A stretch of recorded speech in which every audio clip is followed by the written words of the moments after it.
সবচেয়ে বেশি যেটা আমাদের কাছে প্রাধান্য পাবে সেটি হচ্ছে দেশের আইন শৃঙ্খলা পরিস্থিতির উন্নয়ন, যাতে মানুষ নিরাপদ বোধ করে। বাংলাদেশের মানুষ আজকে তাদের অধিকার প্রয়োগ করবেন এবং একটি গণতান্ত্রিক বাংলাদেশের সূচনা করবেন।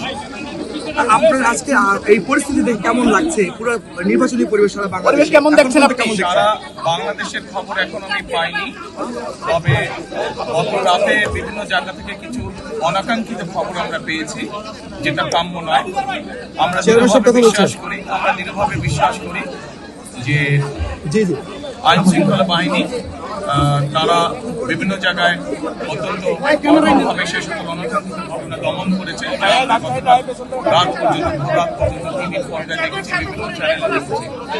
আমি ব্যক্তিগতভাবে দৃঢ়ভাবে বিশ্বাস করি বাংলাদেশের মানুষ আজকে সারাদিনে বেরিয়ে এসে যদি তাদের অধিকার প্রয়োগ করেন, ভোট দেন, ইনশাআল্লাহ যে কোনো ষড়যন্ত্র রুখে দেওয়া সম্ভব। আপনি যে বলেছিলেন যে আহ্বান জানিয়েছেন সাধারণ ভোটারদের, নেতা কর্মীদের, যে তারা যেন ভোট কেন্দ্রে সব শেষ পর্যন্ত থাকেন, ভোট গণনা শেষ হওয়া পর্যন্ত তারা থাকেন, সেই নির্দেশনা বা সেই আহ্বানটা আপনি কি দেখতে পাচ্ছেন যে ভোট কেন্দ্রে আপনার নেতা কর্মী সাধারণ মানুষ আছে? ভোট গ্রহণ শুরু হয়েছে, আমি শেষটা কেমন করে আপনি আশাবাদী কেমন আপনার দলকে নিয়ে? আমি অবশ্যই ইনশাআল্লাহ আশাবাদী, আমি দৃঢ়ভাবে আশাবাদী।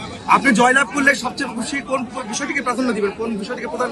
আমরা আগেও বলেছি, আমরা জয়লাভ করলে সবচেয়ে বেশি যেটা আমাদের কাছে প্রাধান্য পাবে সেটি হচ্ছে দেশের আইন শৃঙ্খলা পরিস্থিতির উন্নয়ন, যাতে মানুষ নিরাপদ বোধ করে।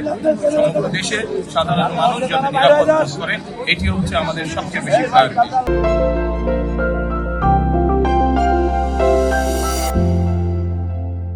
আপনি নারীদের বিষয়ে কথা বলেছিলেন, নারীদের কর্মসংস্থান এবং ফ্যামিলি কার্ড সহ কৃষকদের কার্ড নিয়ে কথা বলেছিলেন, সেটা নিয়ে আপনি যদি বলতেন আপনার এই নির্বাচন। দেখুন, বাংলাদেশের জনসংখ্যার অর্ধেক নারী। আমরা এই অর্ধেক জনসংখ্যাকে পেছনে রেখে আমরা এগোতে পারবো না। কাজে আমরা আমাদের ম্যানিফেস্টো সহ বিভিন্ন সময় যেগুলো বলেছি, নারীদেরকে মূল্যায়ন করার জন্য, নারীদেরকে এম্পাওয়ার্ড করার জন্য আমরা ইনশাআল্লাহ সরকার গঠনে সক্ষম হলে প্রথম দিন থেকে আমরা এই বিষয়ে কাজ শুরু করবো ইনশাআল্লাহ।